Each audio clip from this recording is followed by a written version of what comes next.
नमस्कार दोस्तों, हमारे इस मंच पर आप सभी का स्वागत है। दोस्तों, हम लोग एक एक करके सभी लोकसभाओं का विश्लेषण कर रहे हैं। क्या कास्ट फैक्टर है, कितने मुस्लिम वोट हैं, कितने हिंदू वोट हैं, कितने सिखों के वोट हैं, कितने एससी के वोट हैं, किस किस कॉन्स्टिट्यूंसी में किस पार्टी का जनाधार कितना है और पिछले चुनावों में जनाधार कितना रहा था। हमने अभी करनाल लोकसभा का एनालिसिस किया, फिर कुरुक्षेत्र लोकसभा का एनालिसिस किया। इसी कड़ी में हम आज बात करेंगे अंबाला लोकसभा की। दोस्तों, अंबाला लोकसभा जो है वो एक एससी कॉन्स्टिट्यूंसी है। शेड्यूल कास्ट के नाम से अंबाला लोकसभा जो है वो रिजर्व है। अभी हाल फिलहाल में बात करें तो वहां से 2 टर्म में, मतलब 2019 और 2014 के अंदर रतन लाल कटारिया भारतीय जनता पार्टी से मेंबर ऑफ पार्लियामेंट रहे।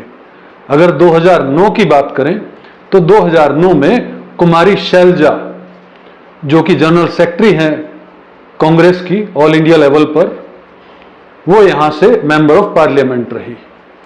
और अगर हम 2024 की बात करते हैं तो अभी जो मैदान के अंदर नेता डटे हुए हैं 2024 में, वो है बंतो कटारिया, जो कि पत्नी है रतन लाल कटारिया की। बीजेपी की तरफ से वो चुनाव मैदान में है। अगर हम कांग्रेस की बात करें तो वरुण मुलाना जो है वो यहां से कांग्रेस की तरफ से उम्मीदवार है। अगर हम जेजेपी की बात करें तो डॉक्टर किरण पुनिया जो है वो यहां से जेजेपी की उम्मीदवार है। अगर हम बीएसपी की बात करें तो पवन रंधावा जो है वो यहां से बीएसपी के उम्मीदवार हैं। और अगर हम बात करें इंडियन नेशनल लोकदल की तो गुरप्रीत सिंह जो है वो यहां से उम्मीदवार है। ये 2024 के अंदर अलग अलग पार्टियों से नेता जो हैं अपनी किस्मत को या कहें मेहनत को आजमा रहे हैं।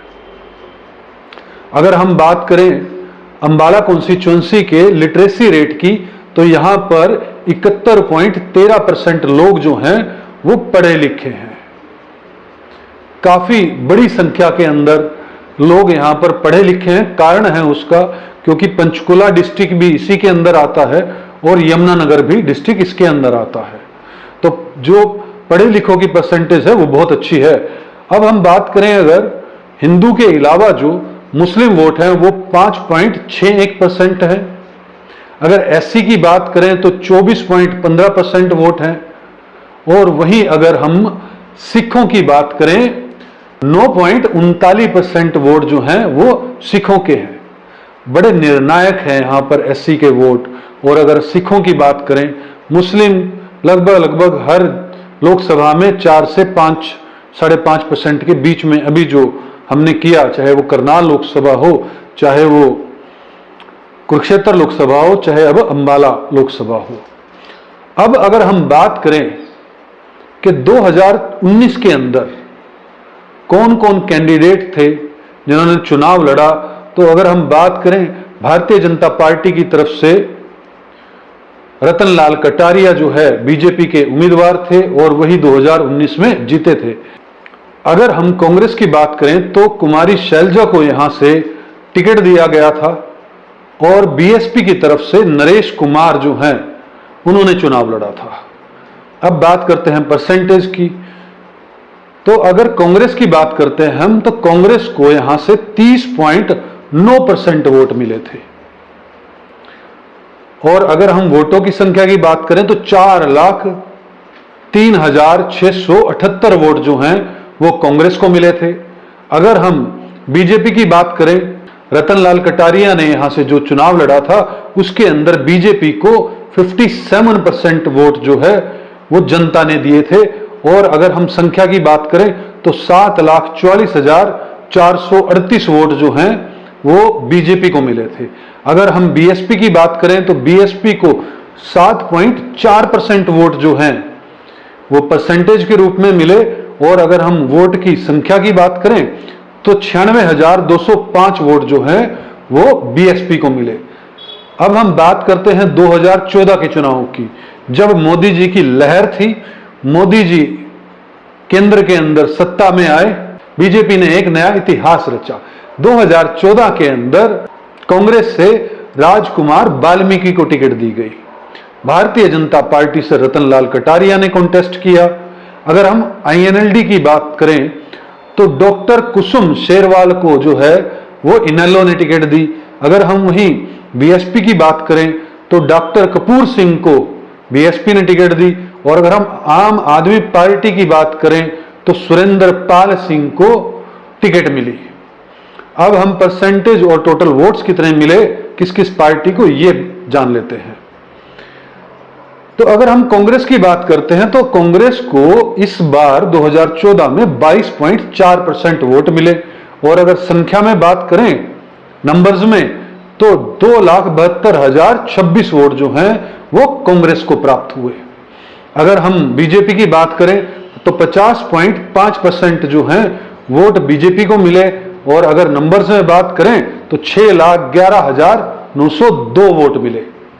अब बात करते हैं इनेलो की, तो 10.7% जो वोट हैं वो इनेलो को मिले। और अगर नंबर्स में बात करें तो 1,29,565 वोट जो हैं इनेलो को मिले। दोस्तों अगर वही बात करते हैं बीएसपी की, तो बीएसपी को 8.5% वोट जो हैं वो बीएसपी को मिले। और अगर नंबर्स में बात करें तो 1,02,619 वोट जो बीएसपी को अंबाला कॉन्स्टिट्यूएंसी में मिलते हैं। आम आदमी पार्टी को भी 5.2% वोट जो हैं वो मिलते हैं। और अगर हम नंबर्स में बात करें तो 63,208 वोट जो हैं वो आम आदमी पार्टी को मिलते हैं। तो ये 2014 के चुनाव की हमने डिटेल थोड़ी डिस्कस की। देखिए डिटेल डिस्कस करने से हमें समझने में आसानी होती है कि क्या परसेंटेज 2014 के अंदर किस पार्टी को वोट मिलते हैं, कितने वोट मिलते हैं। वहीं अब हम बात करते हैं 2019 के असेंबली इलेक्शन की। जैसा कि मैंने बताया आपको कि 6 महीने बाद 2019 में लोकसभा के बाद विधानसभा के चुनाव हरियाणा के अंदर होते हैं। तो वहीं पर 2019 असेंबली में कांग्रेस को जो है वो 29.8% वोट मिलते हैं। और अगर हम लोकसभा की बात करें 2019 की तो 30.9% वोट मिले थे। मतलब परसेंटेज जो है वो कांग्रेस की घट जाती है अंबाला कॉन्स्टिट्यूएंसीज में, जहां पर हमने देखने को मिला कि चाहे वो करनाल हो चाहे वो कुरुक्षेत्र हो, परसेंटेज बड़ी थी तो यहां घट जाती है। और अगर हम टोटल वोट की बात करें तो 3,88,591 वोट मिलते हैं। अगर हम बात करें बीजेपी की तो बीजेपी को 40% वोट जो हैं असेंबली के अंदर अंबाला कॉन्स्टिट्यूएंसी में मिलते हैं। और अगर हम टोटल वोट्स की बात करें तो 5,21,264 वोट जो हैं वो बीजेपी को मिलते हैं। यही बात करते हैं हम बीएसपी की, तो बीएसपी को 7.7% वोट जो हैं वो असेंबली चुनावों के अंदर मिलते हैं। और अगर हम बात करें नंबर्स की तो 99,970 वोट जो हैं बीएसपी को मिलते हैं। ये हमने 2019 के असेंबली इलेक्शन में अंबाला लोकसभा के अंदर कितने वोट मिले इसके बारे में चर्चा की। अब हम बात करें मुख्य मुद्दों की, तो मुख्य मुद्दे जो अब की बार भी सभी कैंडिडेट्स के लिए हैं, सभी पार्टियों के लिए हैं, वो मुख्य मुद्दे रोजगार है, वो मुख्य मुद्दा महंगाई है, वो मुख्य मुद्दा परमानेंट नौकरी है, गवर्नमेंट जॉब्स हैं, वो मुख्य मुद्दा बिजनेसमैन को टैक्स रिलीफ देना है। क्योंकि भारतीय जनता पार्टी पिछले 10 साल में ये बता ही नहीं पाई कि जीएसटी से क्या फायदा हुआ, डीमोनेटाइजेशन से क्या फायदा हुआ, किसान आंदोलन से किसानों की बात ना मानकर उन्हें क्या बेनिफिट हुआ, उन्होंने युवाओं के लिए क्या किया, अग्निवीर जो योजना लेकर आए उससे क्या बेनिफिट हुआ, महंगाई पर उन्होंने क्यों एक्शन नहीं लिया। ये बड़े बड़े जो मुद्दे हैं वो बीजेपी के पास हैं, लेकिन बीजेपी अपने स्टैंडर्ड मुद्दों के साथ जो है 2047 का एक विजन दिखाकर लोकसभा चुनाव के अंदर है। बीजेपी बार बार बोल रही है कि बिना खर्ची बिना पर्ची, समान विकास, इलेक्ट्रिफिकेशन के अंदर नए इतिहास रच दिए, रोड्स नए बना दिए। नेचुरली रोड बहुत अच्छे बनाए हैं, लेकिन उसका पूरा श्रेय जो जैसा कि मैं कहता हूं वो नितिन गडकरी जी को है। उन्होंने फंड खुद ऑर्गेनाइज किया, उन्होंने सरकार की कम से कम मदद ली। वहीं पर हरियाणा के अंदर भी जो अगर बीपीएल परिवारों की हालात हम देख लेंगे गांव के अंदर जाकर, तो वो बहुत दयनीय है। मुफ्त राशन जरूर मिल रहा है, वो कांग्रेस के टाइम में भी मिलता रहा और भारतीय जनता पार्टी के राज में शायद बढ़ गया है। तो वही कांग्रेस प्रमुखता से अटैक कर रही है कि सरकारी स्थायी नौकरी ना देना बहुत बड़ा मुद्दा। हरियाणा जो है बेरोजगारी में नंबर 1 हो गया, ये बहुत बड़ा मुद्दा। समान विकास ना हो पाना बहुत बड़ा मुद्दा। अग्निवीर जैसी योजना लाकर आर्मी वालों को 4 साल के लिए नौकरी दे दी है, ये बहुत बड़ा मुद्दा। बेरोजगारी पेंशन भत्ता जो बढ़ाने की बात कांग्रेस कर रही है, वहीं पर बुजुर्गों के भत्ते को भी डबल करने की, पेंशन को भी डबल करने की बात कर रही है। तो इस तरह से कांग्रेस है जो बहुत अटैकिंग मोड में है। एमएसपी को लागू करने की बात कर रही है, जबकि हरियाणा के अंदर पहले से ही अधिक फसलों पर एमएसपी दिया जा रहा है। लेकिन कांग्रेस बहुत अटैकिंग मोड में चुनाव के मैदान में है। वहीं भारतीय जनता पार्टी को मोदी जी की इमेज पर बहुत घमंड है, ऐसा ही कहूंगा, क्योंकि लहर तो कहीं दिख नहीं रही, लेकिन घमंड साफ तौर पर बीजेपी के नेताओं का जो है इस वक्त दिख रहा है। शायद वो देश की जनता का मिजाज नहीं जानते हैं। लेकिन अंबाला कॉन्स्टिट्यूंसी के अंदर क्या रतनलाल कटारिया जिनकी डेथ हो गई थी, उनकी सिंपैथी वोट जो है वो बंतो कटारिया को मिलेगी या फिर युवा चेहरा वरुण मौलाना को जिस तरह से टिकट मिली है, तो क्या वरुण मौलाना को इसका फायदा होगा और कांग्रेस को भी इसका फायदा होगा? जैसा कि मैं बार बार बोल रहा हूं, बीजेपी जो है वो अटैकिंग मोड में चुनाव लड़ रही है। बीजेपी बहुत ऑर्गेनाइज्ड ढंग से चुनाव लड़ रही है और लड़ती भी है। ये उसकी तारीफ करने वाली बात है भारतीय जनता पार्टी की, क्योंकि संगठन बहुत बड़ा है, डिसिप्लिन्ड है, बगावत नहीं देखी जाती। वही कांग्रेस में बिल्कुल इसका उल्टा है, बिखरा हुआ संगठन है, बगावत इसके अंदर देखी जाती है, गुटबाजी इसके अंदर देखी जाती है। ये बात कांग्रेस पार्टी के नेताओं को समझ नहीं आती कि टिकट अगर 10 लोग अप्लाई करते हैं तो सिर्फ एक को ही मिलना होता है टिकट, बाकी सबको उस व्यक्ति के लिए काम करना होता है। लेकिन कांग्रेस सरेआम जो है वो गुटबाजी अपनी जाहिर करती है। अब की बार देखना होगा कि कांग्रेस अगर एकत्रित होकर, इकट्ठे होकर चुनाव लड़ती है तो बहुत कड़ी टक्कर अंबाला के अंदर भी देगी। वहीं बीजेपी जो है अपने जो जो कार्य उन्होंने किए हैं उसको गिनवा रही है, चाहे वो ऑनलाइन पोर्टल का मामला हो।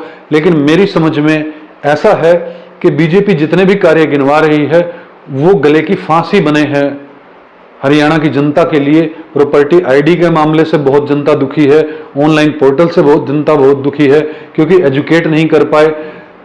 सरकारी भर्तियां जिस तरह से सरकार नहीं कर पाई और प्राइवेटाइजेशन किया गया, कॉन्ट्रेक्चुअल जॉब निकाली गई कौशल रोजगार निगम के द्वारा, तो सरकार ने सीधा सीधा पल्ला झाड़ लिया कि सरकारी नौकरी और स्थायी नौकरी हम दे ही नहीं पाएंगे।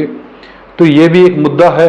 ओल्ड पेंशन स्कीम जिस तरह से कांग्रेस कह रही है कि लागू कर देंगे, ये भी एक बेनिफिट होगा कांग्रेस के लिए और भाजपा के लिए, उल्टी शायद ये बात पड़ने वाली है।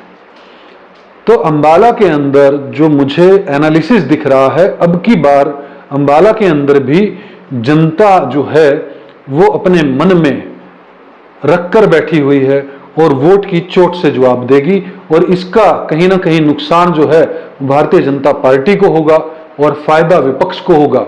ऐसा नहीं है कि कांग्रेस को वोट देना चाहती है जनता, ऐसा नहीं है कि कांग्रेस की सरकार बनाना चाहती है जनता, लेकिन जनता जिसको जिस तरह से इग्नोर किया, जिस तरह से युवाओं को इग्नोर किया, जिस तरह से महिलाओं के खिलाफ अपराध बढ़ गए, जिस तरह से गुंडागर्दी का माहौल हरियाणा के अंदर हुड्डा राज से भी ज्यादा हो गया, इससे भी आम जनता बहुत दुखी है। और दुखी हुई जनता जो है वो सदा और सदा अगेंस्ट ही वोट करती है गवर्नमेंट के, ऐसा देखा गया है। बहरहाल सच्चाई तो 4 जून को सामने आएगी। हमारा यह विश्लेषण आपको कैसा लगा, हमें कमेंट के माध्यम से बताइएगा। हमारी वीडियो अच्छी लगी हो तो इसको शेयर कीजिएगा और हमारे इस मंच को सब्सक्राइब कीजिएगा। जय हिंद, जय भारत।